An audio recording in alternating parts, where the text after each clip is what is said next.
Bismillahirrahmanirrahim. Assalamualaikum warahmatullahi wabarakatuh. Alhamdulillah. Alhamdulillahi rabbil alamin. Wabihi nasta'in ala umuri dunya waddin. Wassalatu wassalamu ala sayyidina Muhammadin ashrafil anbiya'i wal mursalin, wa ala alihi wa sahbihi wa man tabi'ahum bi ihsan ila yaumiddin. Allahumma salli wa sallim wa barik wa karrim ala sayyidina Muhammadin al-fatih lima ughliq wal khatim lima sabaq nasiril haqqi bil haqq wal hadi ila siratikal mustaqim wa ala alihi wa sahbihi haqqa qadrihi wa miqdarihi al-azim. Amma ba'du, fa nawayna ta'alluma wa ta'lim wa tadhakkura wa tadhkir wa naf'a wal intifa' wal ifadah wal istifadah wal hasala tamassuki bi kitabillah وسنة رسوله صلى الله عليه وسلم ودعاء إلى الهدى ودلالة على الخير ابتغاء وجه الله مرضاته قربه وثوابه سبحانه وتعالى وعلى ما نوى صاحب الكتاب وعلى ما نوى سلفنا الصالح ودخول نيتنا في نيتهم وأموالنا في أعمال ومقصدنا في مقاصدهم من الله ينفعنا بأسرارهم أنوارهم وعلومهم وبركاتهم ونفحاتهم في الدين والدنيا والآخرة وإلى حضرة نبي محمد صلى الله عليه وصحبه وسلم. الفاتحة. أعوذ بالله من الشيطان الرجيم. بسم الله الرحمن الرحيم. الحمد لله رب العالمين الرحمن الرحيم مالك يوم الدين إياك نعبد وإياك نستعين صراط المستقيم صراط الذين أنعمت عليهم غير المغضوب عليهم ولا الضالين آمين. Qala radhiyallahu anhu nafa'ana Allah bi ulumihi fi darin amin radhiyallahu ankum ila an qala, tafakkur itu biar sesuai dengan bunyi ayat-ayat Al-Quran dan hadis. Muka surat yang ke-59. Kita masih dalam bab atau fasal yang membahaskan mengenai tafakkur.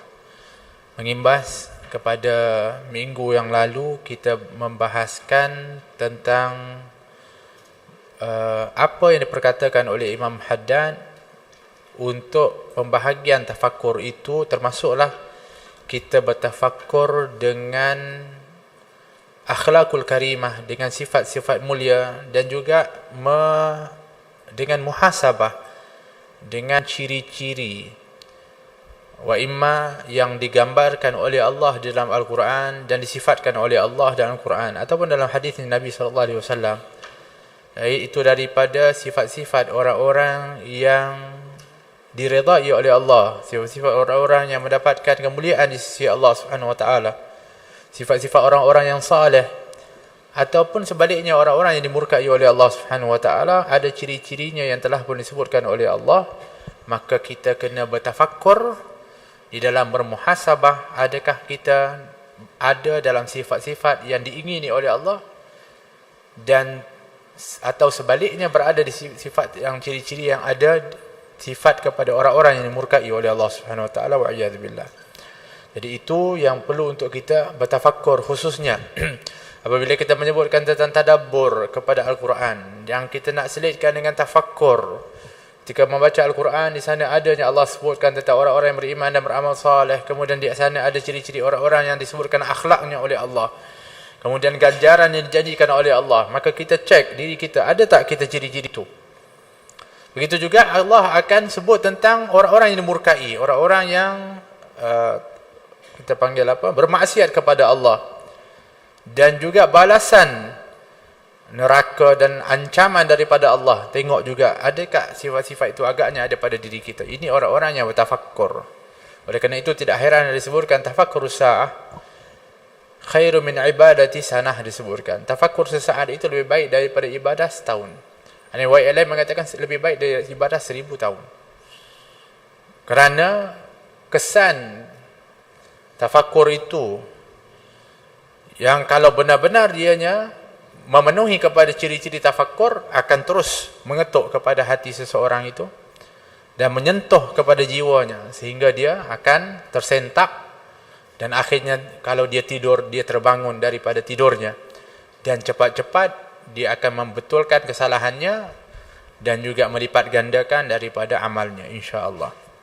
Maka tetapi ketika seseorang itu bertafakkur, kerana ianya adalah merupakan dari perkataan fikir, yaitu menggunakan kepada fikiran dengan akal, maka di akhir penutupnya Imam Haddad memperingatkan kepada kita, naam, nanti kamu akan disuruh untuk banyak dalam Al-Quran, untuk kamu itu berfikir, afala tatafakkarun, afala ta'qilun, iaitu untuk kita berfikir menggunakan akal.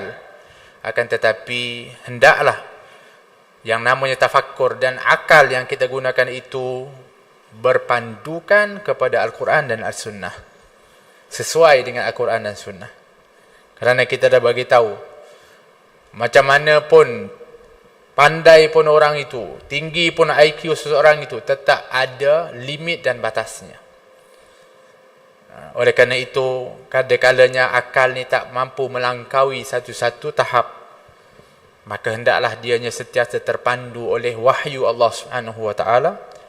Sedangkan Nabi kita Muhammad SAW diakui bahawa beliau sallallahu alaihi wasallam adalah merupakan sebijak-bijak makhluk. Sepandai-pandai manusia adalah Nabi Muhammad sallallahu alaihi wasallam. Pun begitu dipandukan wahyu oleh Allah Subhanahu wa taala, sehingga wa ma yantiqu 'anil hawa in huwa illa wahyu yuha. Sehingga Nabi bercakap pun tidak dengan hawa nafsunya, tetapi dengan wahyu, dipandu oleh wahyu Allah Subhanahu wa taala. Kata Imam Haddad, wahai saudaraku, hendaklah anda ingatkan apa yang munasabah dari ayat-ayat Al-Quran dan hadis-hadis Nabi sallallahu alaihi wasallam ataupun berita-berita daripada orang-orang yang terdahulu, dan kaitkan dengan jenis tafakkur anda itu. Mesti disesuaikan. Ada panduannya. Tafakkur ini ada dia punya panduannya. Panduannya apa? Al-Quran. Panduannya apa? Hadis. Panduannya ulama. Cerita-ceritanya pun daripada cerita-cerita yang benar, daripada salafun salih, orang-orang yang terdahulu, menjadi ibrah pengajaran. Ini panduan akal. Akal ini mesti juga ada yang dipandu, yang memandunya mestilah wahyu Allah Subhanahu wa taala.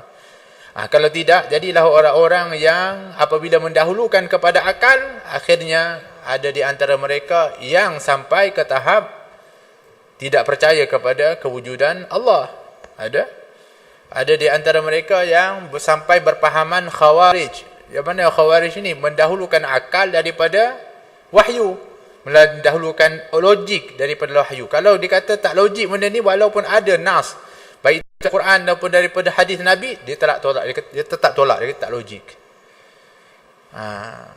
Ini orang-orang yang mendahulukan kepada akalnya atau logiknya daripada syariat, daripada wahyu Allah Subhanahu wa taala. Sedangkan kita hendaklah mendahulukan wahyu Allah Subhanahu wa taala, sebab ada perkara-perkara yang di luar logik kita. Seperti bagaimanakah yang dinamakan mukjizat.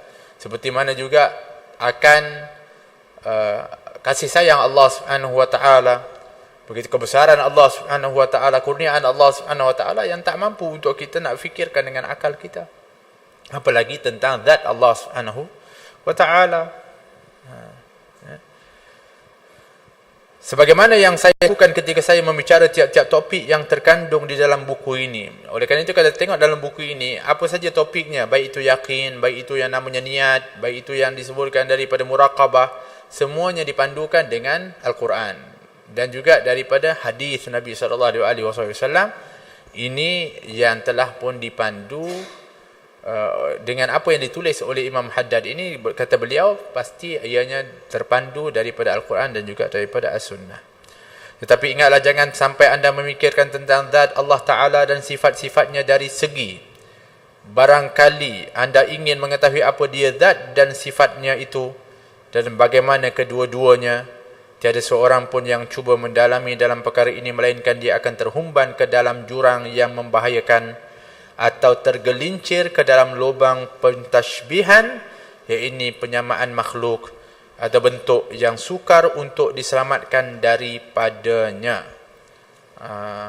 Oleh kerana itu, memang ada limit dia. Sampai satu tahap kita tak boleh untuk gunakan akal lagi dah. Maka apa yang kita nak buat? Ufawwidu amri ilallah. Aku menyerahkan urusan itu kepada Allah. Tak ada lagi dah, sampai limit dah. Seperti tentang zat Allah Subhanahu wa taala, Tak ada yang boleh untuk nak membayangkan, menggambarkan akan zat Allah Subhanahu wa taala. Kalau ada, bermakna itu adalah salah. Sebab itu disebutkan kaidahnya senang. Apa saja yang terbayang di dalam akalmu, yang terlintas di dalam hatimu mengkhayalkan akan zat Allah, itu bukanlah namanya Allah. Kerana Allah Subhanahu wa taala itu laisa kamislihi syai'. Allah tidak sama sekali dengan segala sesuatu. Wa huwa samiul basir. Sesungguhnya Allah itu Maha mendengar lagi Maha melihat. Mukhalafatuhu lil hawadith, bersalahan dengan yang baharu, tak sama sekali dengan benda-benda yang dicipta oleh Allah. Oleh kerana itu jangan sampai kamu tafakkur sampai ke arah itu, kerana kalau kamu sampai tafakkur kepada itu, kamu boleh jatuh ke satu tempat kesesatan. Di antaranya juga dengan pentashbihan, iaitu mentashbih, menyamakan Allah dengan makhluk. Seperti mengatakan Allah itu memiliki tangan, Allah itu memiliki mata, Allah itu memiliki kaki. Ini semua adalah bentuk-bentuk pentashbihan, menyamakan Allah seperti makhluk yang memerlukan kepada alat-alat bantuan, penggunaan seperti itu. Ma'adallah, Maha suci Allah Subhanahu wa taala daripada persamaan dengan makhluknya. Kita kena hati-hati betul. Sebab itulah golongan khalaf, mereka dalam ayat-ayat mutasyabihat seperti yadullah fawqa awidihim, yadun di situ mereka takwil menjadi kekuasaan Allah. Ainun di dalam Al-Quran itu ditakwil menjadi pengawasan Allah Subhanahu wa taala, dalam demi untuk menjaga dan menyelamatkan daripada orang-orang yang nantinya akan salah di dalam memahami kepada maksud daripada ayat tersebut, sehingga akan timbullah daripada mentashbihkan Allah Subhanahu wa taala dengan makhluk. Adapun golongan salaf, ini kadang-kadang orang salah ni. Orang hari ini ingat salaf tu orang-orang yang sekarang ini mengaku salaf. Bukan. Orang salaf ini, pegangan mereka dengan ayat-ayat mutasyabihat ni sama sekali mereka tak takwil dan mereka tak maknakan. Sama sekali mereka kata, kalau Allah sebut yadun, yadun lah. Serahkan yadun itu maknanya kepada Allah. Saya tak nak tahu apa tu dah. Ainun, ainun lah Allah. Apa yang Allah nak kepada ainun itu terpulang kepada Allah. Dia tak mengertikan, dia tak mengartikan. Macam sekarang, yadun itu tangan, tapi tangan itu terpulang kepada Allah macam mana? Tak, dia tak setuk situ. Kalau itu tashbih. Yadun itu, Allah itu ada tangan, tapi tangan dia macam mana? Allahu a'lam. Itu tashbih. Yang salaf tidak. Salaf ini yadun, tak tahu apa dia. Allah Maha tahu. Dia tak ada ertikan sama sekali. Yang ini dia ertikan tangan. Allah itu maknanya Allah ada tangan, ada mata. Yang digunakan mata itu untuk melihat oleh Allah. Tapi mata Allah itu macam mana? Allah tak sama dengan makhluk. Itu tashbih. Hati-hati. Ada golongan yang mengatakan kita tak boleh untuk takwil. Kita kena ikut Al-Quran. Al-Quran dah sebut yadun, Allah Al-Quran dah sebut ainun, kita kena maknakan dia. Tak boleh takwil. Oh, kalau tak boleh takwil, begitu dalam Al-Quran Allah mengatakan wa yabqa wajhu rabbikal, nanti yaumul qiyamah yang akan kekal itu adalah wajah Allah Subhanahu wa taala. Maknanya nanti kullu syai'in halikun illa wajhah. Semuanya akan hancur kecuali muka Allah. Maknanya semua hancur, muka habis, tinggal muka Allah ya. Macam mana kamu nak fahami ayat tersebut? Dengan takwil illa wajhah, maksudnya kecuali zat Allah Subhanahu wa taala. Ditakwil wajhah itu adalah zat Allah. Ada takwil tak? Ada. Kalau tak takwil maknanya Allah hancur, tinggal wajah aja. Allah. Hati-hati, kita kadang tak faham. Kita terikut-ikut hari ini. Kerana untuk mengenal kepada Allah Subhanahu wa taala itu perlukan kepada bimbingan dan mursyid, kepada guru yang benar. Kerana ini masalah akidah. Kena betul di dalam pengambilan kita mengenal kepada Allah, supaya jangan sampai tergelincir daripada pemahaman kita dan juga dari i'tiqad kita kepada Allah yang maha suci, yang maha hebat itu. Sehingga akhirnya nanti tanpa kita sedari, dianya telah pun diperendah-rendahkan dengan pandangan-pandangan dan juga pendapat-pendapat seumpama ini. Allah Subhanahu wa ta'ala itu mawjud, ada. Tapi Allah tak perlu kepada yang namanya jirim. Allah tidak perlukan kepada makan, mahal. Tidak perlukan kepada tempat. Allah tak perlukan kepada ruang. Kalaulah Allah perlukan kepada semua itu, bermakna Allah bergantung kepada makhluk. Apa saja yang bergantung kepada makhluk bermakna dia lemah. Kerana tanpa makhluk itu maka dia tidak akan boleh untuk berdiri, tak boleh untuk nak stabil, tak boleh untuk seperti kita. Kita perlu kepada berbagai-bagai. Kita perlu kepada ruang, kita perlu kepada jasad, kita perlu kepada jirim, kita perlu kepada tempat. Tanpa semua itu kita juga akan mati. Maha suci Allah Subhanahu wa ta'ala daripada memerlukan kepada segala sesuatu. Sesungguhnya segala sesuatulah yang memerlukan kepada Allah Subhanahu wa ta'ala. Ini adalah akidah. Oleh kerana itu, yang namanya akal ini, dia tak boleh untuk pergi untuk memikirkan sampai kepada satu tahap. Dan hendaklah dianya berhenti, dan hendaklah dia dipandukan kepada Al-Quran dan juga As-Sunnah. Oleh kerana itu Nabi SAW disebutkan, terriwayatkan sabda ini secara marfu' kepada Nabi SAW berbunyi, tafakkaru fi ayatillahi wa la tafakkaru fillah fa innakum lam taqduruhu haqqa qadrih. Berfikirlah pada bukti-bukti kekuasaan Allah dan jangan berfikir pada zat Allah, kerana sesungguhnya kamu tidak mampu mencapai hakikatnya. Dalam hadis yang Nabi SAW mengatakan, sesungguhnya syaitan akan sentiasa cuba untuk menyesatkan kepada kamu, khususnya untuk menipu kamu tentang Allah Subhanahu wa ta'ala. Dengan pertamanya dia akan bertanya, daripada mana asal kamu, siapa yang mencipta kamu? Maka kita akan mengatakan Allah. Maka sebentar itu mengatakan, siapa yang menciptakan Allah? Kalau kamu mempunyai pencipta, yang mesti ada yang menciptakan kamu, bermakna Allah, siapa yang akan menciptanya? Siapa yang mengadakan Allah? Maka kata Nabi SAW, ketika itu ditanya kepada kamu dan terlintas di pikiranmu, hendaklah kamu mengucapkan a'udzubillah, ta'awuz. A'udzubillah minasyaitanir rajim. Minta lindung daripada syaitan yang dirjam, dan hendaklah kamu tinggalkan persoalan itu. Jadi usaha-usaha di dalam menyesatkan pahaman-pahaman yang telah pun dibentuk dan telah diajari oleh Nabi SAW, diteruskan oleh para sahabat. Kemudian setelah itu adanya daripada mereka yang telah pun menyusun daripada akidah-akidah Ahlus Sunnah wal Jamaah demi untuk menjaga, seperti mana yang disebutkan daripada mazhab ataupun akidah Al-Asy'ariyah dan Maturidiyah. Itulah yang disebutkan oleh para ulama mu'tabar adalah merupakan mereka yang ditakrifkan sebagai ahli sunnah wal jamaah. Selain daripada itu, bimbang. Mereka adalah golongan yang dibimbangi. Adapun daripada Asy'ariyah Maturidiyah diiktiraf. Sampai sekarang ini Sawadul A'zam yang dimaksudkan oleh Nabi yang paling terbanyak sekali adalah Asy'ariyah wa Maturidiyah. Dan ini adalah yang telah dimaksudkan dalam hadisnya Nabi SAW.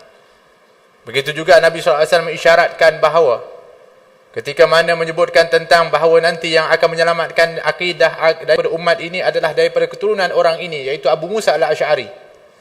Ini dalam hadis yang sahih, tak pernah dibahaskan. Sebab apa? Sebab hari ini kontroversi kadang-kadang. Ada orang yang tak mahu untuk memahami kepada akidah yang benar ini dan cuba untuk menukar kepada apa yang telah tertanam kuat, khususnya dalam negara kita Malaysia ini. Kata para ulama dulu tak ada yang lain daripada itu. Akidahnya Asy'ariyah, mazhabnya Syafi'i. Tak ada lebih daripada itu. Hari ini kita jadi kacau bilau, yang jadi keliru, yang jadi confused, yang jadi macam-macam ni sebab ada macam-macam fahaman. Dan kita kadang-kadang, betul juga. Betul juga sebab kita tak belajar yang betul-betul asasnya. Cuba kita belajar asas betul-betul baru kita faham. Hatta mereka yang datang bawa itu pun mereka tak tahu. Dan apa yang mereka belajar sekarang ini, golongan yang mengatakan bahawa ia ke bawah itu selain daripada Asy'ariyah dan Maturidiyah, kalau kita, biar saya bagi tahu terus terang, mereka mengatakan Asy'ariyah dan Maturidiyah ini adalah sesat. Bermakna mereka sedang sesatkan kepada datuk nenek kita. Mereka sedang sesatkan datuk nenek mereka, mereka yang dulu ni, akidah yang koh dulu. Dan sesungguhnya itulah akidah yang diakui oleh dulu ulama-ulama muktabar, kebanyakan semuanya Asy'ariyah Maturidiyah. Ceklah dalam jepatan sejarah, tapi tak pernah orang bongkarkan seperti itu. Sebab disembunyikan fakta itu. Bagi tahu siapa? Salahuddin Al-Ayyubi, Muhammad Al-Fatih yang diagungkan dengan sebab membuka kota Konstantinopel yang disebutkan sebaik-baik raja dan juga tentera sebaik-baik tentera. Apa akidahnya? Kenapa tak disebutkan? Apa mazhabnya? Apakah tasawufnya? Bagi tahu terus terang supaya kita pun senang. Ketika kita nak contoh, kita melihat keagungan, kehebatan, perjuangan dan itu, kenapa kita tak cerita tentang bagaimana kekuatan akidahnya? Daripada mana sumbernya? Apa asasnya? Kenapa? Kerana mereka nak kelirukan. Kerana mereka orang-orang barat, khususnya orang-orang musuh Islam, sebenarnya itulah yang mereka nak hancurkan akidah. Sehingga muncullah akidah-akidah yang hari ini kita tak tahu asasnya daripada mana. Bahkan akidah yang diragui oleh para ulama sehingga ditolak oleh para ulama sekarang ini dimasyhurkan. Terus terang contoh, akidah yang 3 itu, uluhiyah, rububiyah, asma wa sifat. Itu dikala dibentuk akan akidah seperti itu telah ditolak besar-besaran oleh para ulama. Tapi adabnya para ulama kepada yang telah pun membentuk kepada pahaman akidah seperti itu, adab. Dia tak mengatakan sesat, tapi mengatakan ini bid'ah di dalam akidah. Hari ini terbalik pula. Dia yang betul, kita salah. La haula wala quwwata illa billah. Kita ikut para ulama kah atau kita nak ikut orang-orang yang hari ini mudah-mudah untuk nak condemn kepada kebenaran yang telah pun disebutkan Al-Imam Nawawi, siapa lagi? Al-Imam Ghazali, semua imam-imam mu'tabar besar, baik itu daripada mazahib al-arba'ah. Sebutkan siapa pun para aimahnya, wa imma di Asy'ariyah atau Maturidiyah. Tak ada lain daripada itu. Tapi hari ini kita kita ni betul yang ni Al-Quran, daripada As-Sunnah. La haula wala quwwata. Asy'ariyah Maturidiyah daripada mana sumbernya? Daripada akal? Astaghfirullahalazim. Ada yang lebih kuno lagi pahamannya daripada Greek. Ini adalah daripada Yunani. Falsafah. La haula wala quwwata illa billah. Nampak cuba untuk nak apa? Semua ini nak melemahkan kepada umat Islam. Ala kulli hal, kalau kamu sekiranya tak mau, jangan kamu menyalahkan daripada suatu i'tiqad yang telah disepakati. Bahkan dianya termaktub di dalam hadis Nabi SAW yang akan menyelamatkan umat ini. Dari segi sudut akidah adalah daripada keturunan ini, kata Nabi, iaitu Abu Musa Asy'ari. Maka timbullah insan yang bernama Abul Hasan Al-Asy'ari dari keturunan Abu Musa Al-Asy'ari yang mengasaskan daripada akidah Al-Asy'ariyah. Dinisbahkan namanya Asy'ariyah kepada Abu Hasan Al-Asy'ari. Sebenarnya akidah itu akidah Islam, akidah Islamiah. Orang yang namakan, nisbahkan. Seperti mana mazhab Syafi'i, kita nisbahkan kepada Imam Syafi'i. Tapi mazhab itu maksudnya adalah syariat. Faham kan? Maknanya, sebab tu ada orang confuse. Buku-buku fiqh ini adalah rekaan para fuqaha, para ulama. La haula wala quwwata illa billah. Ini kitab fiqh yang adanya rukun. Contohnya rukun wudu ada 6, rukun salat ada 13. Walaupun disebut seperti itu, sebenarnya sumbernya daripada mana? Al-Quran dan Sunnah. Dia kata akan lari. Mana ada orang nak reka? Saya tambah satu lagi lah. Ini 4 dengan sebab saya rasa logiknya macam ini. Mana ada para ulama pernah begitu?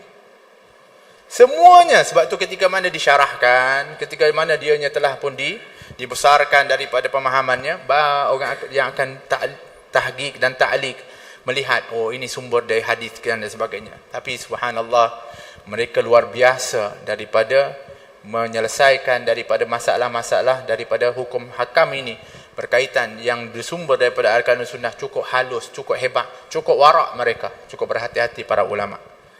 Minta maaf kalau saya sebut ni lebih panjang sikit. Tapi kadang-kadang saya kata, kadang-kadang kita perlu untuk dedahkan juga perkara-perkara seperti ini, sebab kadang-kadang kita ni dah duduk dalam keadaan-keadaan yang hari ini kita dikelirukan. Ya. Hakala.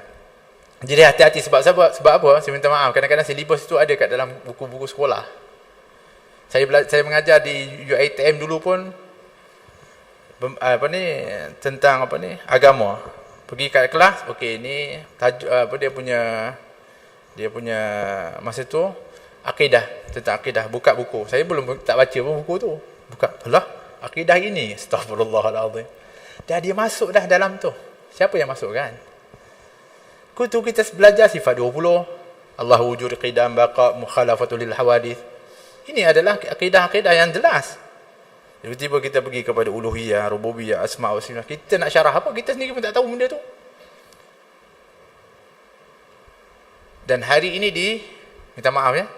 Hari ini setelah diperhalusi, dikaji betul-betul.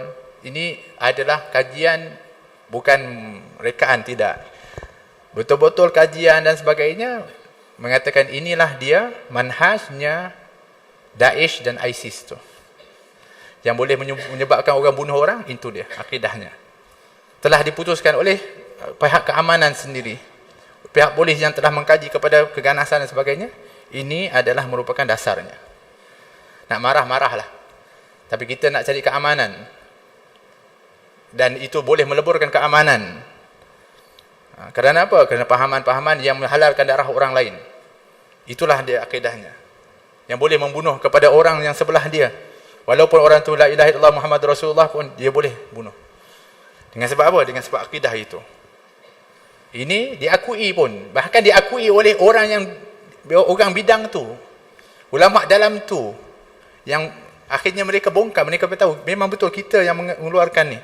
Diiktiraf oleh mereka ketika buat muktamar. Dan terbukti. Tapi ada juga yang nak mempertahankan, konon-konon tidak dan sebagainya. Tetapi itu rata-rata semua kalau dikaji, baik apa saja yang namanya keganasan, itulah dia sumber akidahnya. Minta maaf. Patut alhamdulillah kita ni aman, alhamdulillah. Kita dari dulu lagi alhamdulillah, walaupun kita ni macam-macam perkara ada, tapi kerana akidahnya sama, halus, memandang kepada orang lain dengan kemuliaan, kebaikan, kasih sayang, Allah, maka kita duduk dalam aman. Tapi kalau kita biarkan timbulnya, dipupuk dari pahaman-pahaman seperti itu, kita bimbang. Memandang orang lain kafir, orang lain itu bid'ah, orang itu syirik, orang itulah halal darahnya, boleh dibunuh. Astagfirullahaladzim. Jadi hati-hati. Ya. Kerana persoalan pertama yang akan ditanya oleh Allah nanti yaumul qiyamah adalah soalan darah, kata Nabi SAW. Jangan ingat menumpahkan darah itu semudahnya akan dilepaskan oleh Allah Subhanahu Wa Taala. Nah, sekianlah saja apa yang hendak dibicarakan tentang adab-adab tugas-tugas tafakur ini. Dan maksud wirid-wirid dan jiwanya ialah menghadirkan diri dengan Allah Ta'ala padanya. Hendaklah anda jaga perkara ini dan anda tidak akan sampai kepada Allah Ta'ala selama anda tidak mengikut jalan kepadanya, iaitu dengan memindahkan amalan-amalan yang lahir itu dengan memaksa hadir diri dengan Allah padanya. Bermakna, maksudnya kita kena buat amal dan ikhlas, buat amal dan khusyuk. Mesti hadir hati kita bersama dengan Allah. Itu maksudnya. Tapi dianya juga adalah daripada pembentukan tafakur tadi. Pembentukan tafakur tadi. Jika anda membiasakan beramal semacam ini selalu, kelak akan dikelubungimu cahaya-cahaya pendekatan diri dan akan meliputimu ilmu-ilmu ma'rifat, dan pada ketika itu sajalah hatimu akan menuju kepada Allah dengan keseluruhannya, dan menjadilah keadaan hadir diri dengan Allah itu sebagai satu tabiat dan kelakuan yang kukuh baginya, sehingga anda terkadang-kadang memaksakan hati hadir dengan manusia bila anda ada keperluan kepadanya, dan dalam banyak hal anda sudah tidak mampu melakukan yang demikian. Jadi kalau sudah sampai naik makam kedudukannya hampir kepada Allah, mabuk cinta dengan Allah Subhanahu Wa Taala, Kita kalau mabuk cinta dengan Allah ini, tak ada satu benda yang salah pun. Ianya adalah sangat hebat. Betul, kalau orang sudah cinta kepada Allah dan mabuk cinta, memang luar biasa. Pernah disebutkan kisah daripada Nabi Isa. Melewati ada seorang yang meminta kepada dia, doalah kepada Allah supaya aku dapat untuk betul-betul cinta, jatuh cinta, betul-betul mabuk cinta kepada Allah. Nabi Isa kata, aku tanya dulu kepada Allah. Maka Allah kata, kalau kamu doa dia, betul-betul cinta kepada aku, nanti kau tengok dia lain macam. Minta setengah sudah. Diberikan setengah oleh Allah Subhanahu Wa Taala. Sampai sekian lama dia balik ke tempat kampung tu, cari laki tak ada dah. Pergi mana? Dekat atas gunung dah. Buat apa? Mabuk, gila. Tak betul. Subhanallah. Itu baru separuh. Sebab itu ada di antara mereka yang digelar as-sakran, iaitu orang yang mabuk. Tapi mabuk bukan mabuk minum, tapi mabuk cinta kepada Allah. Nabi kita Muhammad adalah di antara orang yang mabuk cinta kepada Allah. Sehingga ketika dia berjalan daripada rumahnya pergi ke Gua Hira, orang-orang Quraisy mengatakan, inna Muhammadan ya'shiku rabbah. Sungguhnya Muhammad itu mabuk cinta dengan Tuhannya. Auranya pun, dia berjalan pun orang tak pandang orang dah. Orang boleh tahu ini mabuk cinta ni. Tapi tahu mabuk cinta dengan Tuhannya, iaitu Allah Subhanahu Wa Taala. Naik ke Gua Hira, bertahannus, bermunajat kepada Allah Subhanahu Wa Taala. Ini orang mabuk begitu kan? Nak berduaan sentiasa. Kata. Tapi setelah bersih hati seseorang itu. Tapi jangan sampai ada pula orang mengatakan, mabuk cinta, solat tak, ibadah tak, puasa tinggal. Sebab apa saya mabuk cinta kepada Allah? Itu gila namanya, mabuk gila. Kan? Sebab tak ada sebab untuk gugur kewajipan-kewajipan yang diwajibkan oleh Allah Subhanahu Wa Taala. Kenapa kita susah sangat yang kata nak cinta, nak mabuk cinta dengan Allah? Sebab kita mabuk cinta dengan dunia. Kan? Kita kalau hilang satu, mabuk kita. Pening kepala. Mabuk. Kan? Hilang projek, aduh, mabuk. Pening kepala. Sebab kita cinta kat dunia. Sebab orang cinta kepada Allah Subhanahu Wa Taala. Hilang Allah Subhanahu Wa Taala, hilang ni maksudnya hilang dari hatinya Allah Subhanahu Wa Taala, dia pening. Tapi kita hilang dari hati kita Allah, dari ingatan kita Allah, kita biasa je. Tapi kalau hilang benda-benda yang kita sayang, berharga dan sebagainya, kita pening. Maknanya kita sayang ke mana? Kan? Jadi itu yang perlu untuk kita faham. Hanya bila sudah sampai ke tingkat itulah akan berlakunya ghaibah, istighraq dan fana. Ghaibah, istighraq, fana, ini adalah istilah-istilah. Yang namanya istighraq itu macam tenggelam dalam lautan cinta. Begitu. Kan? Tengok orang-orang yang bercinta kadang-kadang tu, ya Allah, macam orang lemas. Kan? Fana, iaitu apa? Iaitu dia rasa tak ada orang lain dah. Sebab tu kadang-kadang ada orang sampai tak malu depan orang pun dia buat benda-benda bukan-bukan. Dia rasa dia je ada kat situ. Orang lain tak tengok. Nampak tak? Ada tak macam tu? Ada. Kan kita sakit mata tengok. Tapi dia tak apa. Sebab apa? Dia fana. Dia dua je ada kat situ katnya. Macam tu. Itu fana. Iaitu orang yang sudah fana dengan Allah, maka dia rasa hanya Allah yang ada wujud. Yang lain tak ada dah. Allah. Kepada selain daripada Allah Ta'ala dan lain-lain lagi dari kehendak batin ahli Allah. Dan pokok dari semua ini itu ialah membiasakan selalu amalan-amalan yang lahir serta memeliharanya dengan betul, menyertai hadir hati dengan Allah Ta'ala dalam semua amalan tadi. Jadi bermakna, nak bagi tahu maksudnya, karena kita membicarakan perkara-perkara yang tadinya agak tinggi, seperti orang yang lemas cinta, mabuk cinta, orang yang fana. Tapi Imam Haddad ingatkan, tapi semua itu adalah mesti dengan memelihara dengan betul amalan-amalan zahir. Apa amalan zahirnya? Salat, puasa, sedekah, zakat, haji. Ini semua amalan-amalan zahir kan, nampak kita buat amal, berzikir dengan lisan kita sebut. Jangan sampai, kenapa? Saya dah dalam alam lain dah. Jadi saya tak perlulah untuk buat ini. Yang ini yang bimbang tu sebab ada orang akan menggunakan perkataan-perkataan seperti itu. Hari ini ilmu hakikat, ilmu makrifat dieksploitasikan. Digunakan untuk menyesatkan kepada orang. Hati-hati. Kan? Kita ni hakikat. Orang tak tahu hakikat orang makrifat ni mana tahu. Kita dah duduk kepada alam mana? Alam malakut apa?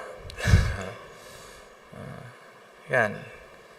Ya, jadi oleh kerana itu semua amal itu mesti ada amal zahirnya. Tapi amal zahirnya itu yang menentukannya adalah amal batinnya. Sebab tu Nabi SAW kita menyebut iman, Islam, ihsan kata Nabi. Ihsan itulah yang mengikat kepada iman dan Islam itu. Iaitu ta'budallah ka'annaka tarahu fa in lam takun tarahu fa innahu yaraka. Iaitu kamu menyembah Allah seolah-olah kamu melihat kepada Allah, kalau tidak kamu yakin Allah melihat kepada kamu. Iaitu khusyuk, hadir hatinya, tak ada lari dan intention kepada selain daripada Allah Subhanahu wa taala dalam amal-amal zahirmu itu. Itu maksudnya.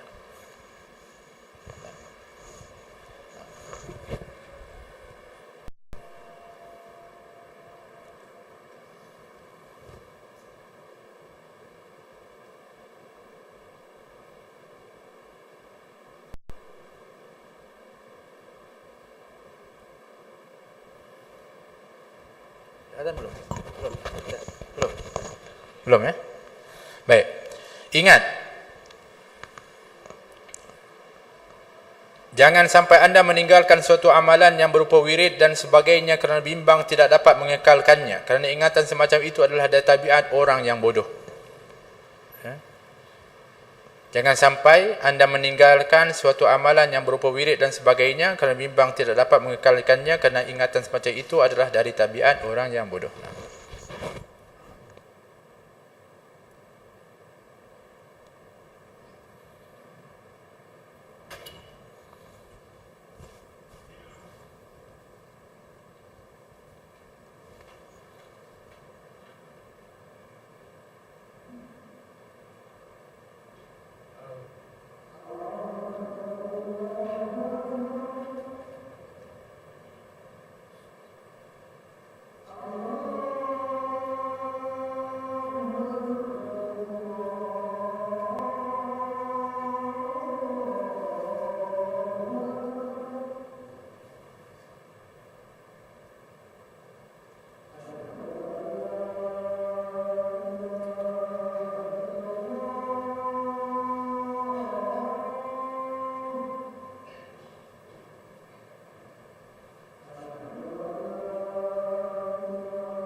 آت سيدنا محمد صلى الله عليه وسلم وبعث مقاما محمودا ربي خلي والدي يا رب خلي والدي ربي خلي والدي يا رب خلي والدي يا رب خلي والدي يا رحمك ربنا صغيرة وصلك العافية والعافية والمعافاة الدائمة في الآخرة وصلى الله عليه وسلم الحمد لله رب العالمين. Hadirin hadirat rahmati oleh Allah Subhanahu wa taala. Kata Imam Haddad, jangan sampai kita ini tinggalkan daripada satu-satu amalan atau satu-satu kebiasaan yang baik. Baik zikir, baik Al-Quran, hizib Al-Quran, wirid-wirid, dengan alasan takut tak dapat untuk kita kekalkan dia. Dia ada dua kategori manusia. Pertama, yang dia belum mula lagi. Tapi bila dia nak mula je, dia rasa, macam banyak je. Tapi kalau buat sekali atau dua kali, lepas tu tinggal, kan sia-sia perbuatan saya.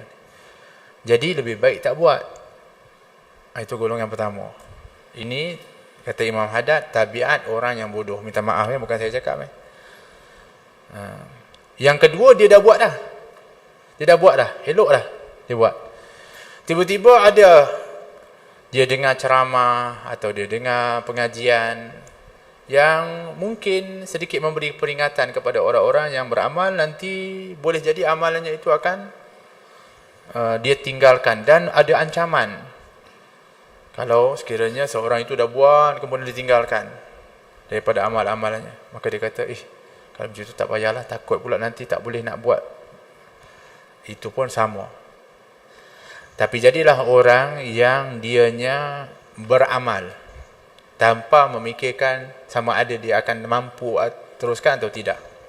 Tapi dia adalah orang yang mula untuk beramal. Dia mesti jadi orang yang mula beramal, bukan orang yang berfikir sebelum beramal. Kalau fikir sebelum beramal, banyak yang tak buat daripada buat. Kan? Kalau nak cerita banyak, semuanya rasa banyak. Berapa kali ni selawat? 300 kali. Allah banyaknya. 100? Banyak juga. 50? Banyak. Bila nak sikit? Semua kalau nak ikutkan kepada nafsu kita ni, memang rasa yang bendanya taat ini, semuanya makarih. Semuanya akan dibenci oleh nafsu kita. Tapi cuba yang menimbulkan syahwat, yang diingini oleh nafsu kita, sebenarnya susah, berat pun, penat, tapi dia rasa tak. Nampak? Ada orang sanggup ketika mana melihat kepada orang-orang yang buat menyanyi ke apa yang bukan-bukan sebagainya, berdiri dia 2 jam, 3 jam dia berdiri. Subhanallah. Kalau berdiri tak apa ke, menari pula tak penat pula dah. Logiknya penat, tapi tak penat. Sebab apa? Sebab dia suka, sebab dia asyik. Kan? Tapi cuba dia solat di waktu malam, nak berdiri dalam satu rakaat tu, berapa lama dia boleh berdiri? Penatnya. Cuba imam tu baca contohnya dari surah tu Yasin dalam rakaat yang pertama. Allah kat belakang ni kata apa dalam hati ke? Imam ni gila ke apa? Yasin ni bacanya. Kan? Sebab diri dalam solat, nafsunya tak suka. Tapi kalau berdiri tadi 3 jam, 4 jam, dia tak apa. Kalau yang nafsunya suka. Oleh kerana itu, kenapa mereka, para salihin, mereka mampu untuk berdiri lama di hadapan Allah, membaca Al-Quran, asyik betul. Sebab mereka dah seperti tadi, tukar terbalik. Seperti mana yang disukai oleh hawa nafsu, begitulah iman mereka ketika mencapai kemanisan, kesedapan, mereka juga akan asyik seperti itu juga. Masalahnya kita nak supaya iman kita ni mendapatkan rasa tu. Oleh kerana itu Nabi mengatakan, "Dzaka ta'amal iman. Man radiya billahi rabba wa bil islami dina wa bi Muhammadin nabiyya." Akan rasa dari rasa kemanisan iman itu bagi orang yang ridha Allah sebagai Tuhannya, dan Islam sebagai agamanya, dan Nabi Muhammad sebagai rasulnya. Maknanya apa? Taat kepada Allah, ikut syariat Islam, dan juga ikut dan ittiba' kepada Nabi SAW. Kamu akan rasa kemanisan iman. Hakala. Kemudian Imam Haddad mengatakan, wahai saudaraku, jangan pula anda mengamalkan suatu amalan hanya bergantung kepada keupayaan dan waktu lapang. Tetapi hendaklah anda membuat sesuatu yang lebih dari yang biasa ketika anda keupayaan dan tidak mengurangi yang biasa bila datang waktu malas. Kita ni ada namanya mood. Kan? Ada mood buat, tak ada mood tak buat. Tak tahulah mood tu apa, Mahmud ke apa benda. Tapi itulah ikut mood. Kan? Allah. Amal pun ikut mood. Masya Allah. Ruginya orang-orang yang ikut mood. Dia bukan amal, mana boleh ikut mood. Kalau nak ikut mood kita macam itulah. Nak rasa ini kuat, ini malas. Tak boleh. Imam Haddad nak ingatkan yang tu. Ada peluang saja buat. Walaupun mungkin tak ada mood. Dan kalaupun kita rasa tak ada mood, bahkan sepatutnya kita lebih lagi. Oleh kerana itu kata Nabi SAW, sedekah yang paling baik ketika ditanya oleh para sahabat, ya Rasulullah, sedekah mana yang paling afdal, lebih baik?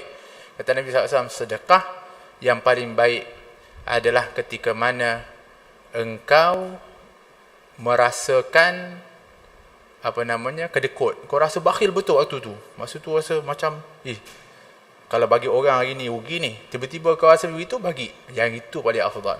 Satu. Yang kedua, rasa nak jadi kaya. Tengok orang kaya, baguslah. Maknanya saya kena simpan duit banyak. Masa kita nak simpan duit tu, ada pula orang perlu dan sebagainya. Waktu itu kamu sedekah, afdal. Sebab waktu kamu korbankan keinginan kamu nak jadi kaya tu. Yang ketiga, ketika mana kamu sedang sehat. Berbanding daripada kamu sedekah ketika sakit. Sedikit baru sedekah. Tak, sihat. Sihat ni sedekah. Itu afdal daripada kamu sedekah ketika sakit.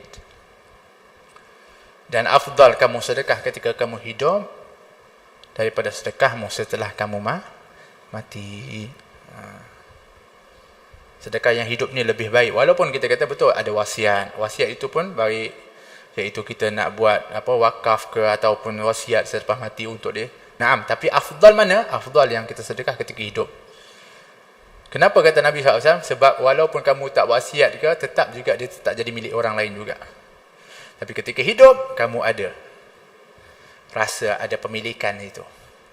Tapi ketika kamu rasa kamu memiliki, rasa berat, rasa nak kaya, rasa takut miskin, rasa takut habis, masa itu kamu beri, itu lebih hebat daripada masa kamu memang dah rasa nak bagi.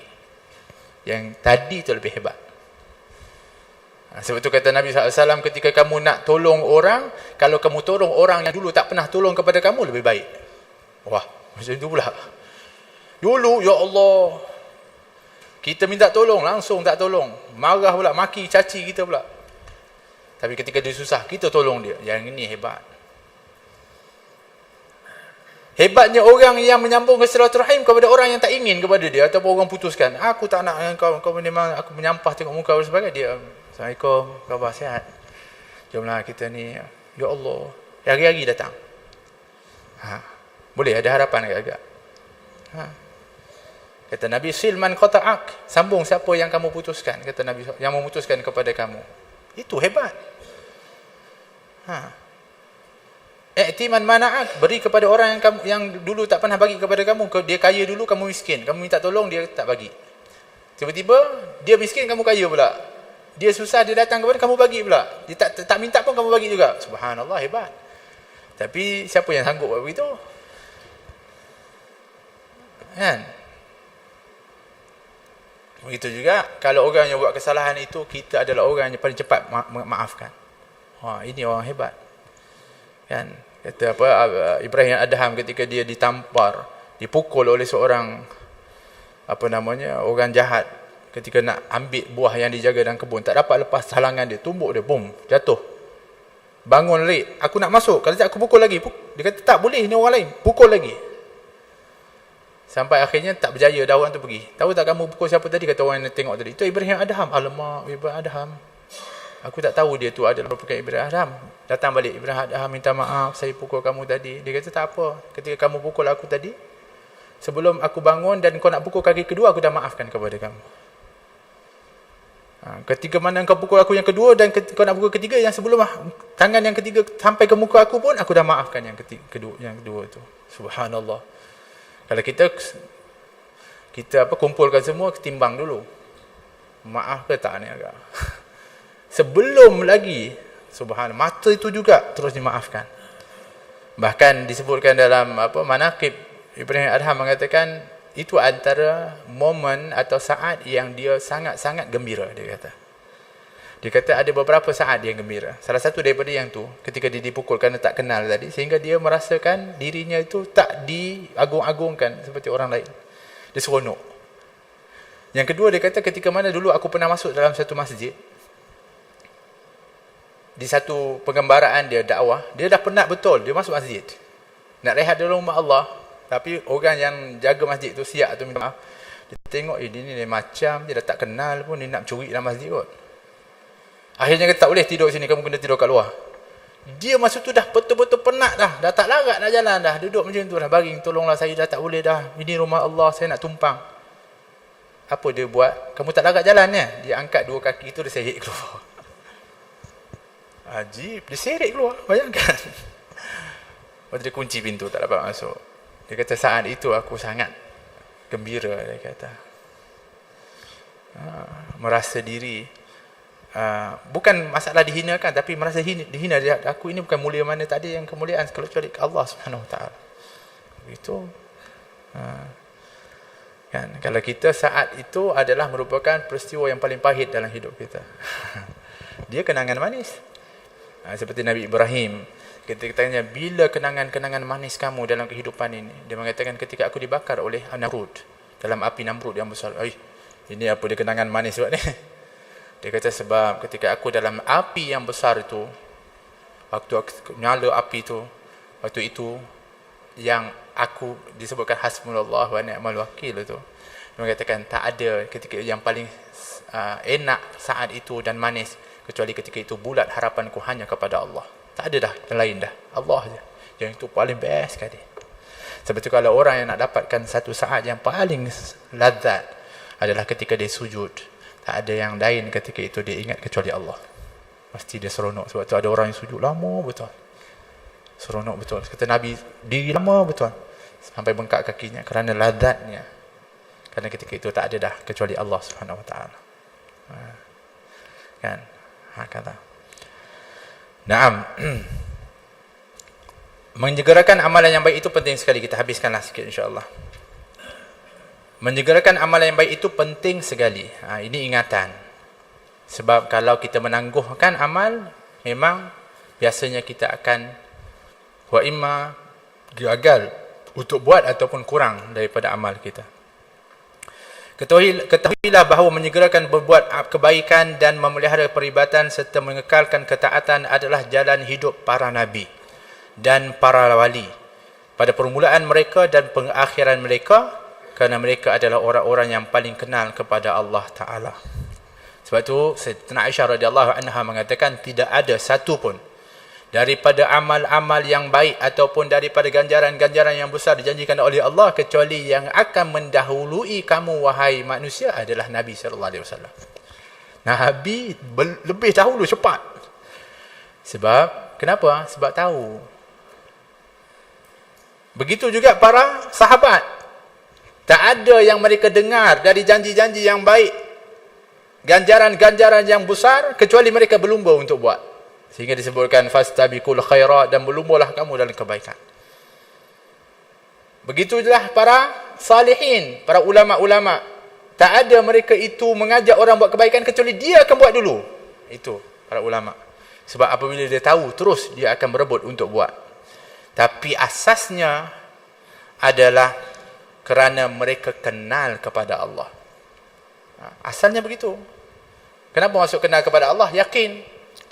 Yang Allah Maha Kaya, pasti Allah bagi. Tak akan berkurangan apa yang diberikan oleh Allah. Tapi kalau kita mengharap makhluk, ada keterbatasan. Kenal kepada Allah maksudnya apa? Allah tidak akan memungkiri janji. Allah Subhanahu Wa Taala ketika mana diminta oleh hamba akan malu untuk membiarkan tangan hamba itu kembali dengan tangan kosong. Kenal kepada Allah sehingga mereka akan berlumba dan bersegera untuk buat amal saleh. Tapi basic asasnya kembali kepada asal awal daripada kitab ini yang kita bahaskan, iaitu fasal keyakinan, tentang keyakinan dulu.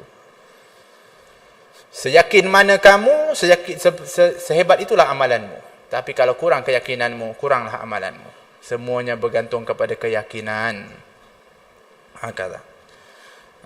Sebab itulah mereka adalah orang-orang yang paling banyak beribadat, paling banyak bertaat dan paling banyak takut kepada Allah Azza wa Jalla. Ini ada orang mempertikaikan amal-amal yang banyak. Buat apa banyak-banyak sangat? Ada yang sampai 300, 400, tak payahlah banyak sangat. Ialah sebab kita ni tak macam mereka. Mereka itulah terlalu yakin dan juga mereka itu sudah mendapatkan kelazatan. Mana boleh kita nak ukur sehingga kita nak menafikan daripada kehebatan mereka. Bahkan mereka adalah orang yang paling takut kepada Allah, sehingga mereka akan buat amal kerana takut. Yang kita ni jadi berani sebab apa? Sebab kita tak tahu. Walaupun kita sebut seteruk mana pun azab Allah, tapi kita tak yakin. Sehingga kita amal sikit, maksiat banyak. Oleh kerana itu kita kena ada dua sifat, khauf dan roja, takut dan harap. Dia mesti seimbang. Kalau tidak, habis. Tak takut, senang buat maksiat. Tapi kalau tak ada harapan pun begitu juga. Tak ada halang, aku banyak dosa dah, buat dosa je lah. Itu orang tak ada harapan pula. Mesti ada takut, mesti ada harap kepada Allah Subhanahu wa ta'ala. Sebab itu, penujuan hamba kepada Tuhannya dan banyak sedikit ibadahnya adalah diukur pada kadar kecintaannya kepada Tuhan. Dan kecintaan itu adalah merupakan, dia sebut ni, saya pun nak sebut segan lah kan. Maksudnya, ianya adalah merupakan daripada, macam nak terjemahkan itu. Apa namanya, yang belakang daripada makrifat, maksudnya yang mengikuti kepada makrifat tersebut. Maksudnya di belakang itu kita ikut sampailah kepada arah itu, itulah dia yang disebutkan daripada kepada makrifat, ya, pengenalan. Maksudnya cinta inilah yang nak pergi sampai kepada makrifat. Dengan cinta itu, dianya adalah belakangnya yang sampai kepada makrifat. Maknanya kalau kita kata sejauh mana kita cinta kepada Allah, sejauh mana kamu banyak beramal soleh. Sejauh mana kamu banyak taat kepada Allah. Itulah gambaran cintamu kepada Allah. Itu ukuran cintamu kepada Allah. Oleh kerana itu, di antara mereka mengatakan, aku tahu Allah Subhanahu wa ta'ala itu ingat kepada aku. Aku tahu bila Allah ingat kepada aku. Orang kata pada pandai je kamu tahu Allah tu buat apa. Tak, aku cakap itu berdasarkan apa yang Allah sebut. Allah mengatakan, fadhkuruni adhkurukum. Ingatlah kepada aku akan ingat kepada kamu. Maksudnya aku tahu Allah ingat kepada aku ketika aku ingat kepada Allah. Begitu. Begitu juga kita boleh tahu Allah cinta atau tidak kepada kita dengan sejauh mana cinta kita kepada Allah. Dan bukti cinta kita kepada Allah adalah apa yang kita buat, semua yang disukai oleh Allah. Itu cinta. Sebab orang cinta ini, dia mesti ada beberapa ciri. Di antaranya apa? Orang yang cinta ni, dia akan buat apa saja yang diingini dan disukai oleh orang yang dicintai atau oleh yang dicintainya. Satu. Yang keduanya, kalaupun dia buat banyak, tapi bagi dia ketika dia buat untuk yang dicintainya, dia tetap akan rasa sikit. Itu orang yang sedang bercinta begitu. Ustaz, saya ni kena, datang. Tolong belikan ni, pergi beli. Tolong, itu masa bercinta dulu gitu. Laju. Banyak dah dia buat. Tapi dia rasa, belum apa-apa lagi. Ialah sikit baru sumbangan cinta saya kepada awak. Itu dulu. Sekarang ni insya-Allah lebih lagi. Dan apa yang dia dapat daripada yang dicintai itu, dia akan rasa tetap banyak walaupun sikit. Itu terbalik. Macam itu orang cinta bercinta begitu. Apa yang dia bagi walaupun banyak, dia tetap rasa sikit. Tapi apa yang dia dapat walaupun sikit, dia tetap rasa banyak. Itu orang yang sedang bercinta begitu. Orang yang cinta. Ada tak kita macam tu kepada Allah? Buat banyak, kita rasa sikit. Atau kita buat sikit, rasa banyak. Allah bagi kita, walaupun sikit kita rasa banyak. Tapi Allah bagi kita memang banyak pun. Tapi kita rasa sikit pula. Maknanya kita belum lagi sedang bercinta dengan Allah Subhanahu Wa Taala. Belum. Begitu. Baik. Dan semakin kuat pengenalan makrifat hamba itu kepada Allah Ta'ala, maka semakin kuat pula lah cintanya kepada Allah dan banyaklah ibadahnya kepada Tuhannya itu. Jadi untuk pergi kepada cinta mesti ada makrifat. Makrifat ini maksudnya apa? Mengenal kepada Allah. Sebab itulah disebutkan awwaluddin ma'rifatullah. Pertama daripada agama itu adalah mengenal kepada Allah. Hadirin hadirat, namakanlah ilmu apa pun. Quran dan ilmu tafsirnya, hadis dan ilmu syarahnya, atau mustalah hadis ataupun daripada kitab-kitab yang mensyarahkannya. Baik itu yang kita belajar fiqh dan hukum hakam syariat, baik itu kita belajar tasawuf atau sirah nabawiyah dan sirah-sirah yang lainnya. Baik yang kita, semuanya satu je matlamat dia.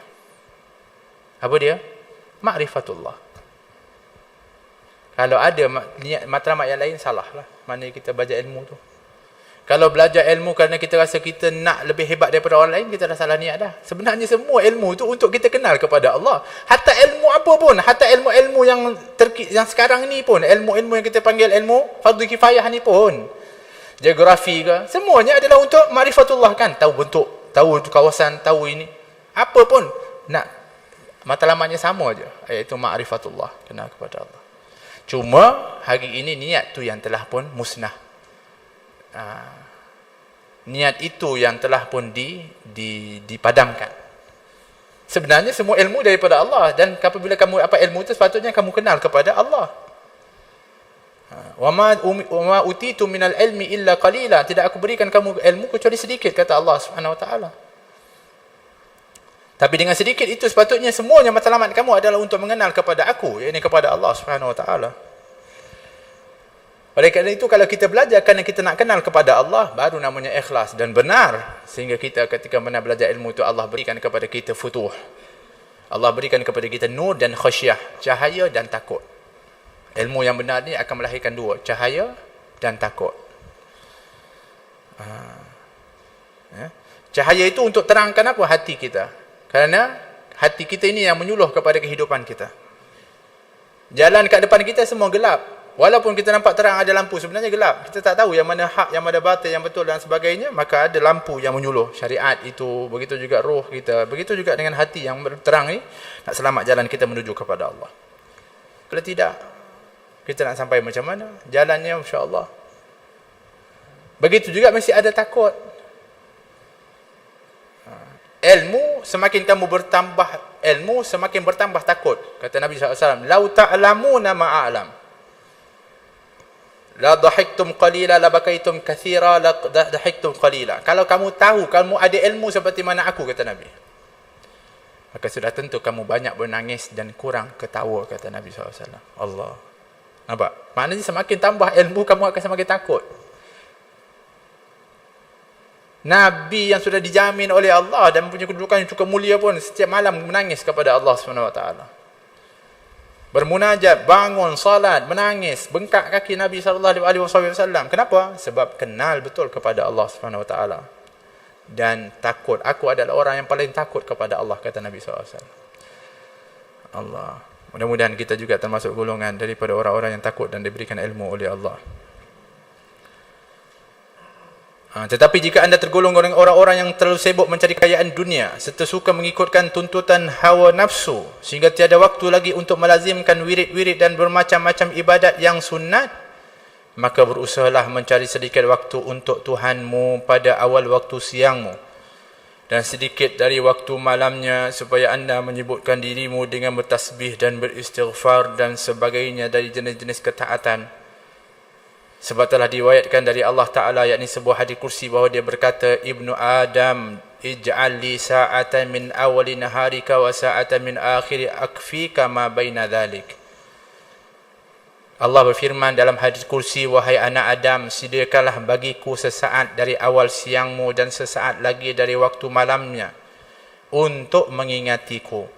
Nescaya aku akan mencukupimu di waktu antara keduanya." Allah. malu kita kepada Allah Subhanahu Wa Taala. Kadang-kadang Allah minta kita sedikit pun kadang-kadang kita tak boleh nak bagi waktu itu. Sedangkan sepatutnya kita bagi banyak kerana Allah beri kita banyak, terlalu banyak. Tapi kata Allah, kalau kamu tak pun mampu, buatlah. Cari waktumu di waktu awal pagi sedikit, nanti di waktu malam sedikit. Di antara keduanya, aku akan berikan kecukupan, rezeki, nikmat, berbagai diberikan oleh Allah. Memang betul pun kita ni, subhanallah, diberikan oleh Allah. Allah. Dan ini juga tandanya seorang doa, para da'i, orang yang mengajak kepada Allah seperti Imam Haddad.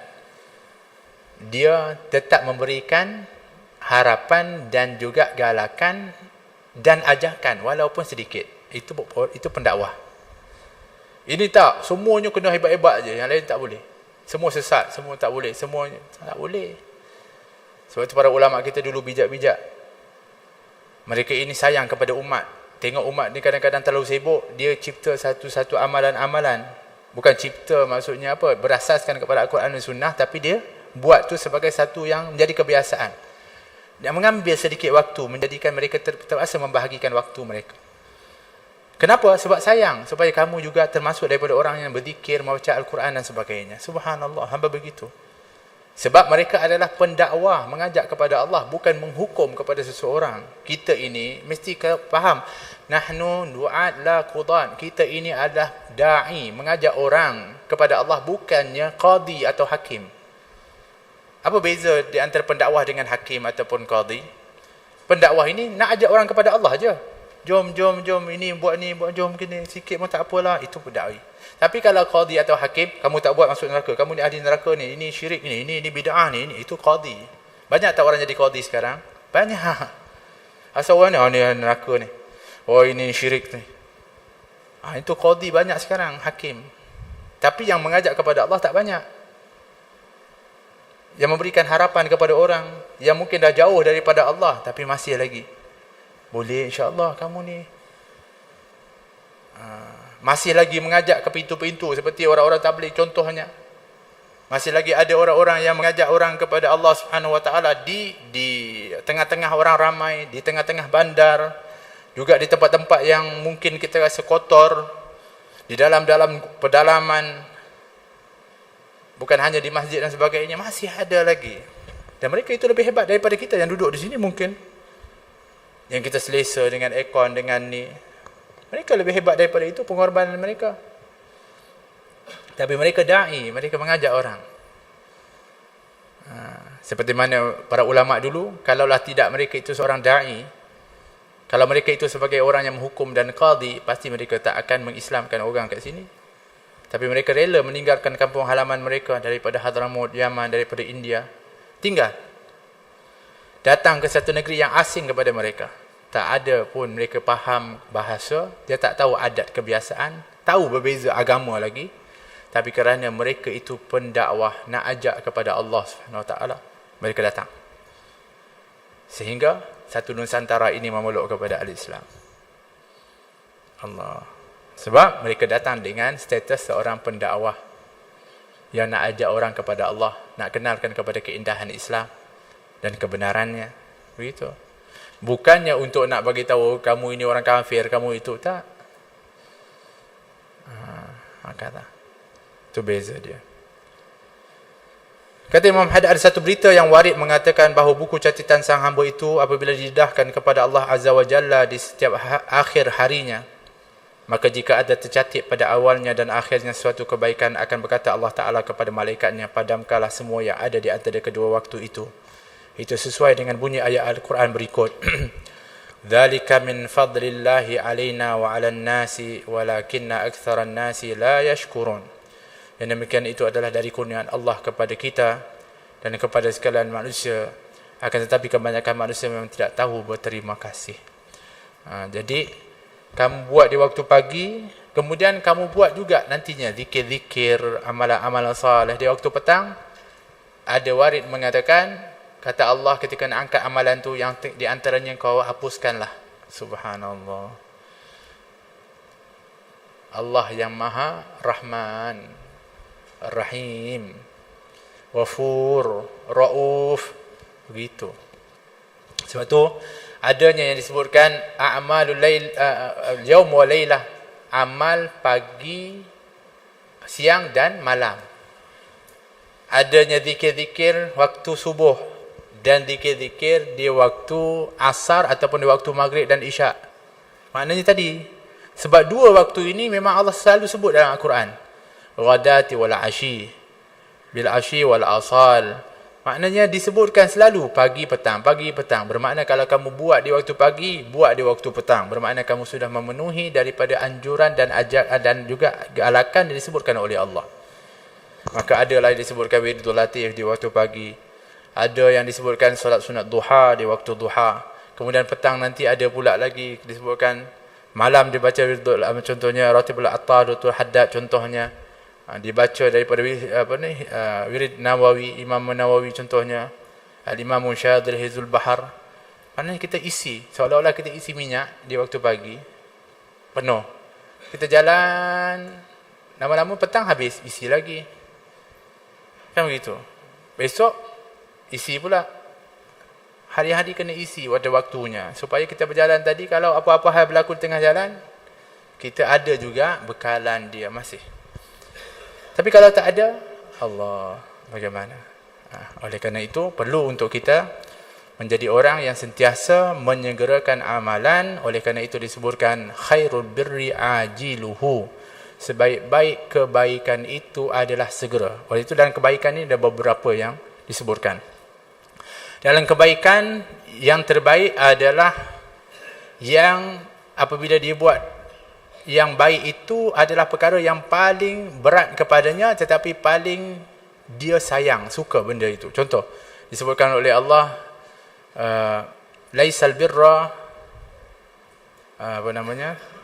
lan tanalul birra hatta tunfiqu mimma tuhibbun. Tidak akan kamu kali-kali mencapai akan kebaikan yang sebenar sehingga kamu menginfakkan apa-apa yang kamu cintai. Kan? Lepas tu kata Abu Talhah ketika mana dia dengar ayat tu, dia pergi jumpa dengan Nabi SAW. Ya Rasulullah, tak ada yang paling aku cinta dan aku sayang daripada harta ini kecuali aku punya bi'ru haq ini, iaitu sumur tanah hak ini. Maka aku nak infakkan di jalan Allah. Langsung turun ayat itu, dengar terus, kerana aku nak mencapai kepada kebaikan yang sebenar. Hebat. Apa yang kita sayang? Cuba sebut. Kan? Sebab tu Nabi SAW, apa yang dia sayang pun orang minta dia bagi. Subhanallah.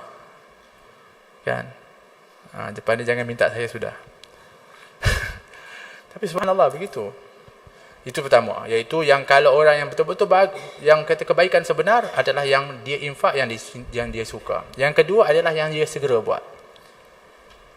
Sebab dia kata khairul birri ajiluhu. Sebaik-baik kebaikan itu yang segera dia buat. Dan dia ni ada sebab kenapa disuruh untuk cepat buat yang baik ni. Sebab takut kalau kita tangguh tak buat.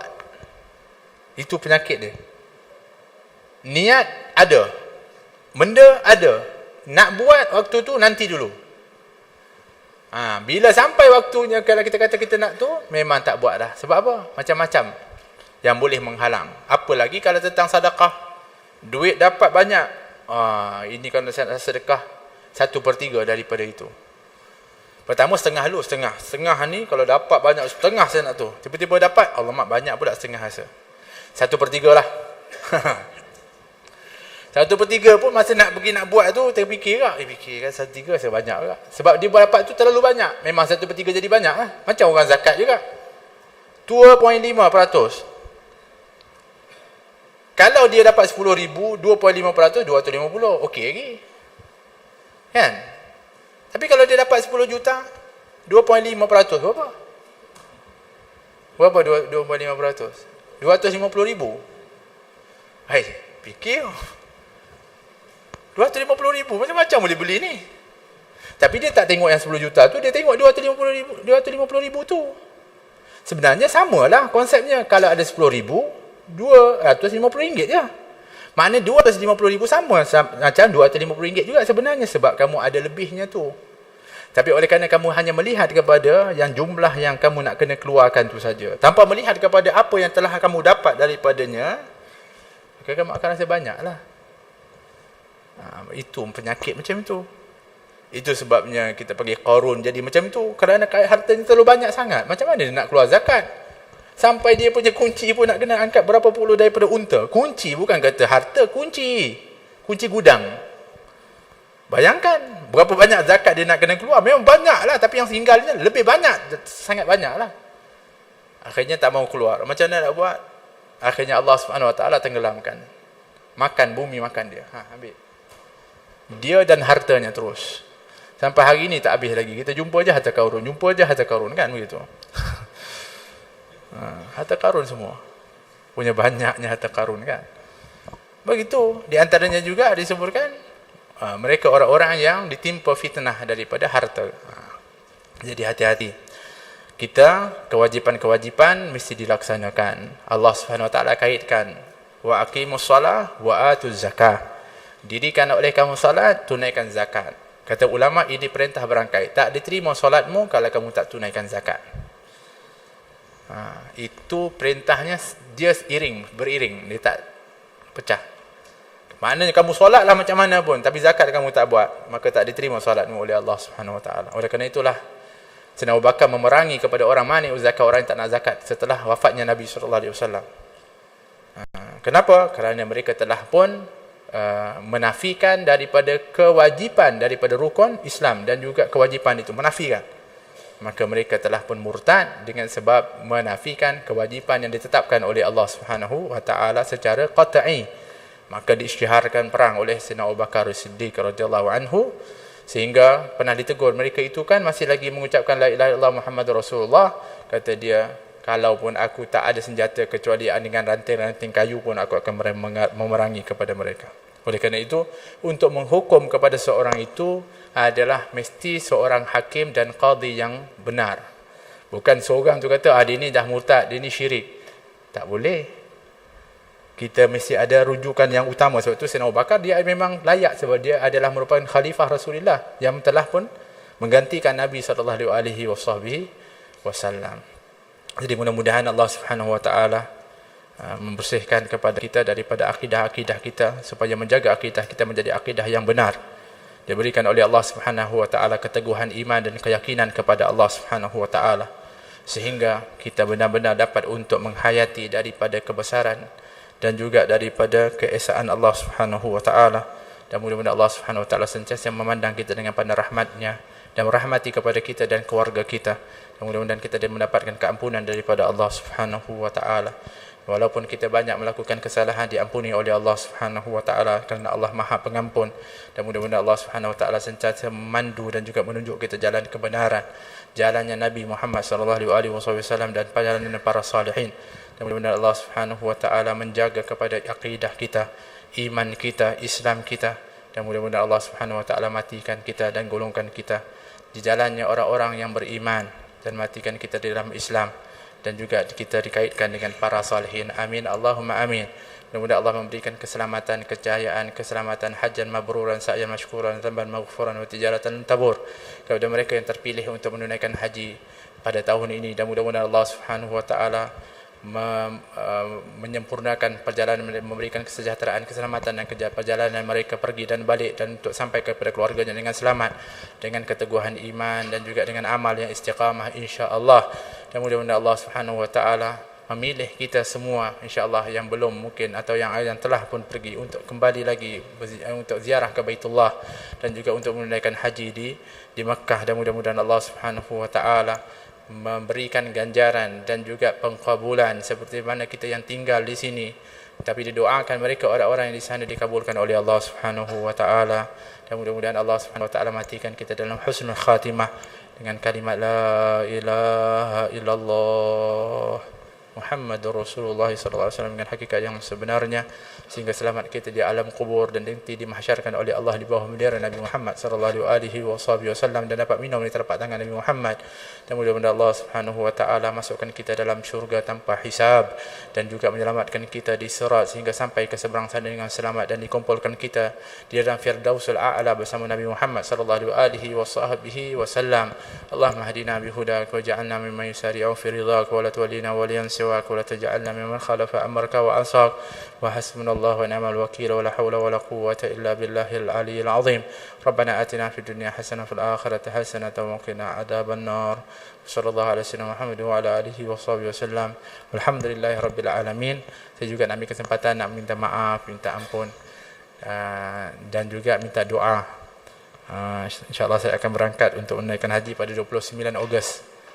Jadi bulan depan mungkin 2 kali lah, mungkin saya tak dapat untuk mengisi pada bulan hadapan insyaAllah. Jadi minta doanya dan minta maaf kalau ada salah silap. Dan insyaAllah tuan-tuan, perempuan, saya akan bawa dalam hati insyaAllah ke sana insyaAllah. Dan mudah-mudahan nanti kalau dipanjatkan doa di hari Arafah, mudah-mudahan insya-Allah dikabulkan bersama kita insya-Allah semuanya oleh Allah Subhanahu wa taala. Amin Allahumma amin. Hadza wabillahi taufiq. Wassalamualaikum warahmatullahi wabarakatuh.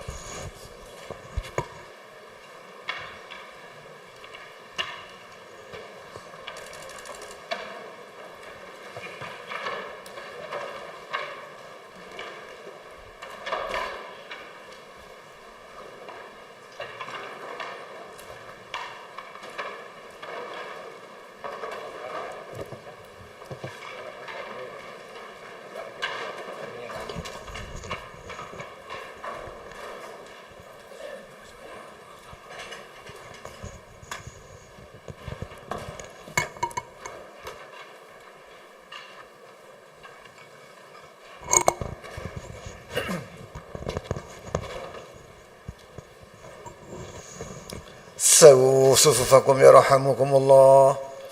الله أكبر الله أكبر. أشهد أن لا إله إلا الله.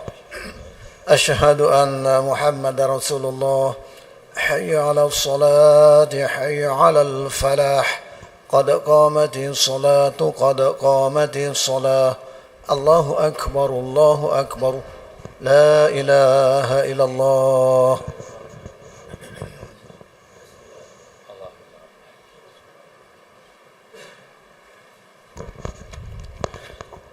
استولوا الصلاة استووا التراصوا سووا صفوفكم فإن تسد من تمام الصلاة استقيموا واعتدلوا luruskan saf, hapuskan saf, sallu salatul muwadda. Yarhamni yarhamkumullah. Allahu akbar. Allahu akbar kabira. Salatu ala sayyidina Muhammad. La syarika lahu wa ta'ala.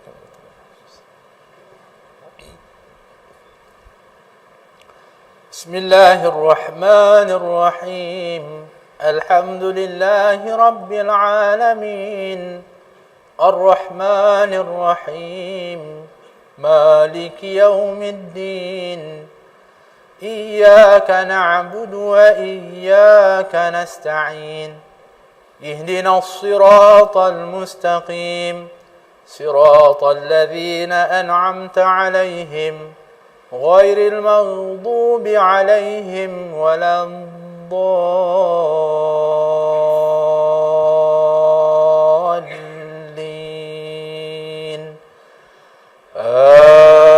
آمين.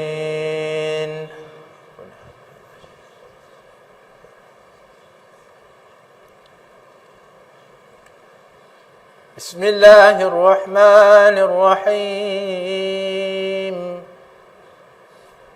ألم تر كيف فعل ربك بأصحاب الفيل.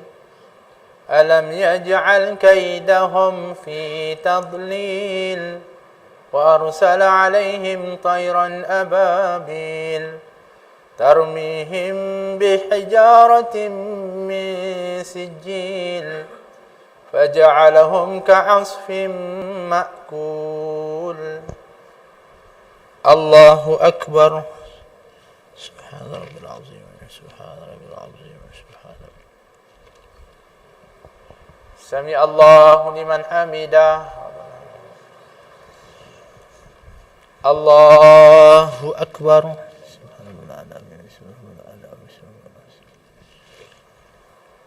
الله أكبر.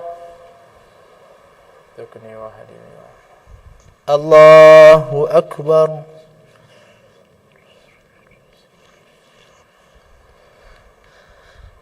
الله أكبر. بسم الله الرحمن الرحيم. الحمد لله رب العالمين الرحمن الرحيم مالك يوم الدين إياك نعبد وإياك نستعين اهدنا الصراط المستقيم صراط الذين أنعمت عليهم غير المغضوب عليهم ولا الضالين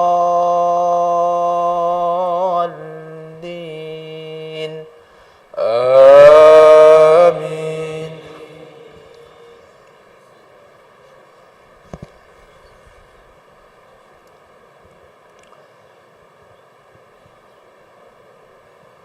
بسم الله الرحمن الرحيم.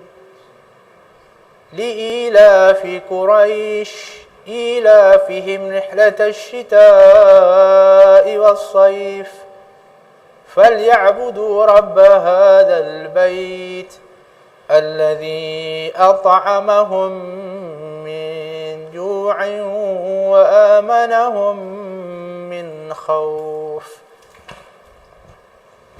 الله أكبر.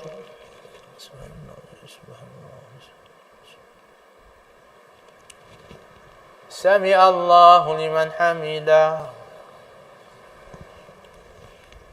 الله أكبر.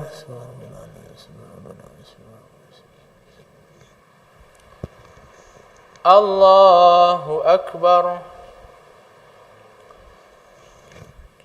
الله أكبر.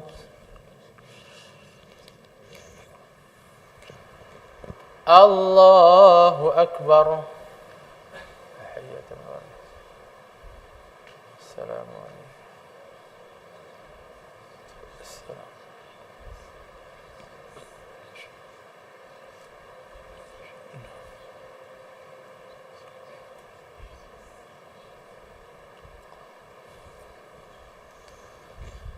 الله أكبر. بسم الله الرحمن الرحيم. الرحمن الرحيم. إياك نعبد وإياك نستعين. صراط الذين أنعمت عليهم غير المغضوب عليهم.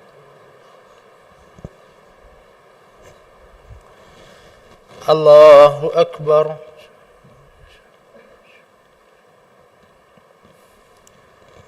سمع الله لمن حمده. الله أكبر.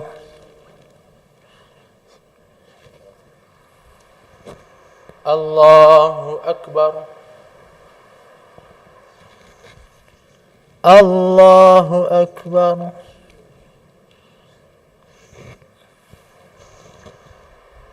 الله أكبر. بسم الله الرحمن الرحيم. الحمد لله الرحمن الرحيم. اهدنا المستقيم صراط الذين أنعمت عليهم. بسم الله. الله أكبر.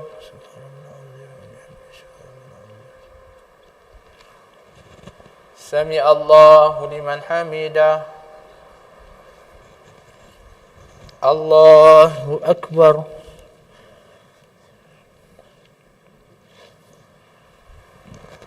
الله أكبر. الله أكبر.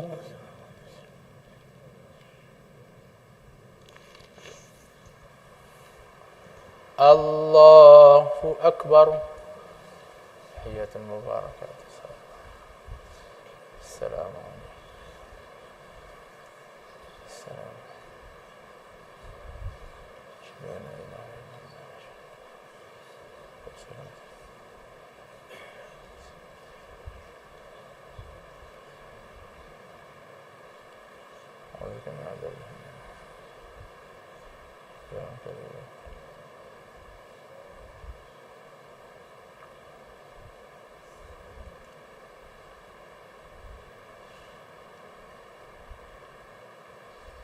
السلام عليكم ورحمة الله.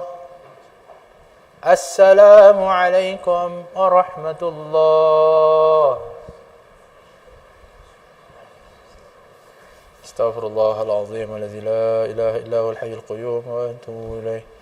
استغفر الله العظيم الذي لا إله إلا هو الحي القيوم وأتوب إليه. أستغفر الله العظيم الذي لا إله إلا هو الحي القيوم وأتوب إليه. اللهم أنت السلام ومنك السلام وإليك يعود السلام. حينا ربنا بالسلام وأدخلنا الجنة دار السلام. تبارك ربنا وتعاليت يا ذا الجلال والإكرام. أعوذ بالله من الشيطان الرجيم. بسم الله الرحمن الرحيم. الحمد لله رب العالمين الرحمن الرحيم مالك يوم الدين. إياك نعبد وإياك نستعين. اهدنا الصراط المستقيم صراط الذين أنعمت عليهم غير المغضوب عليهم ولا الضالين آمين. وإلهكم إله واحد لا إله إلا هو الرحمن الرحيم. الله لا إله إلا هو الحي القيوم لا تأخذه سنة ولا نوم له ما في السماوات وما في الأرض. من ذا الذي يشفع عنده إلا بإذنه. يعلم ما بين أيديهم وما خلفهم ولا يحيطون بشيء من علمه إلا بما شاء.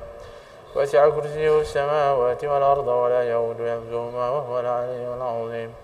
لا إله إلا الله. سبحان الله سبحان الله سبحان الله سبحان الله سبحان الله سبحان الله سبحان الله سبحان الله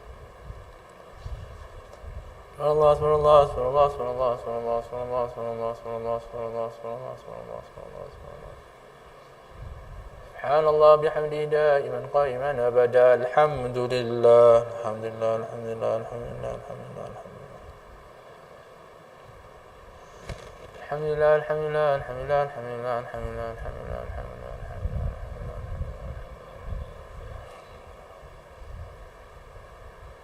الحمد لله رب العالمين كل حال كل حال ونعمة. الله أكبر الله أكبر.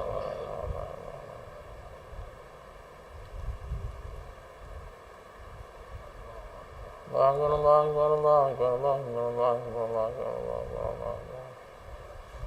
أكبر الله أكبر الله أكبر الله أكبر الله أكبر الله أكبر الله أكبر كبيرا والحمد لله كثيرا وسبحان الله بكرة وأصيلا.